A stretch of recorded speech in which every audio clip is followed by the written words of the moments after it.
This is Guangzhou. Traditionally, it was China's industrial heartland.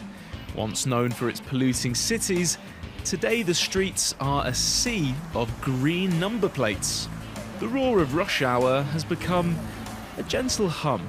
So green means it's an EV, and blue means that it's not an EV. But look, green, green, here's an electric moped, another green one, another green one. The point is that for most countries, EV is seen as the future of driving. But for China, the future has arrived. It's here now. Thanks to heavy government subsidies, the former nation of bicycles has become the world's leader in electric vehicles. Whether you're buying the car or building the car, providing the electricity or assembling the battery, everyone in China is entitled to government money and assistance.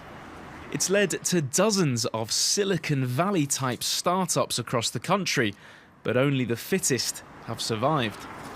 This is Xpeng in Guangzhou, where internet live streamers sell cars in real time.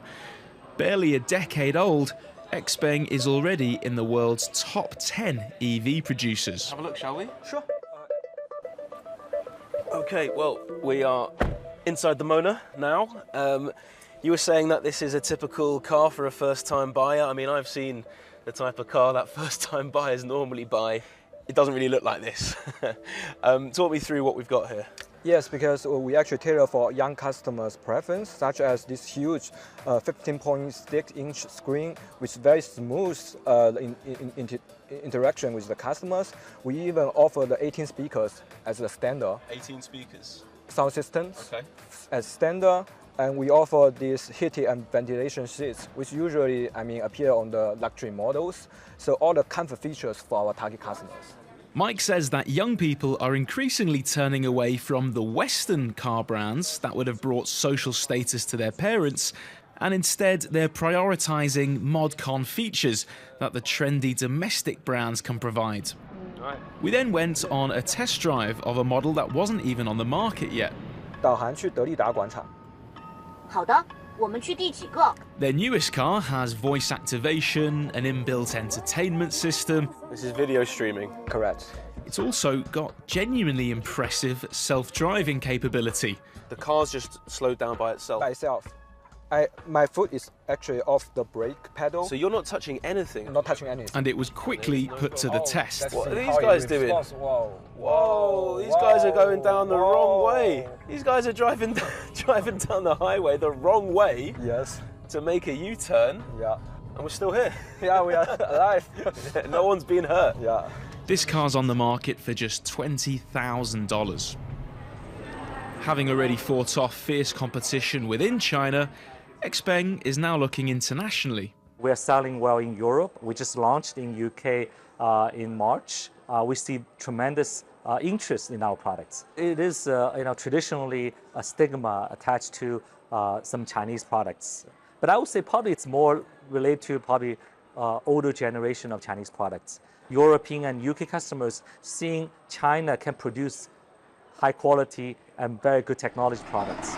In Shanghai, meanwhile, drivers get to experience one of China's newest innovations. They're called swapping stations, to replace your depleted battery in a matter of minutes. You simply drive in, and the automated machines take care of the rest. The company behind the technology is another EV startup called NIO. This car is, as you say, is battery swappable, and which means that we can replace the battery, the whole battery, in about 3 to 3.5 minutes.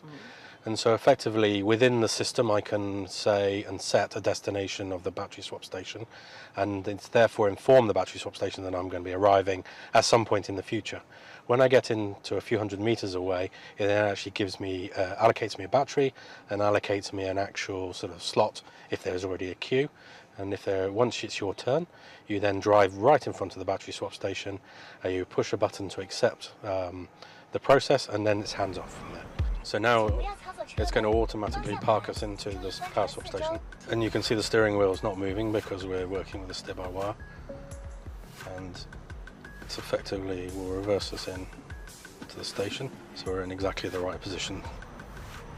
Now the car is positioned in the swap station. So you see it's just picked the car up a little bit, removed the load from the suspension, and now the battery, you'll hear in a minute. There you go, you can hear the unbolting of the battery now. It's state-of-the-art technology for less than the price of a full tank. After a quarter of a century, China has managed to make luxury mainstream. Chinese are thinking about a future where they manufacture just about every single car for the world. They're looking around saying, anybody can do it better than us? Yeah, we're going to pretty much build every car in the world, okay? Now, in a world scrambling to meet climate targets, this might be considered great news. But there's politics at stake too. And instead of thanking Beijing, Western countries are worried. They're slapping tariffs on Chinese-made EVs. They're desperate to catch up in the green tech race. But China has already changed the game.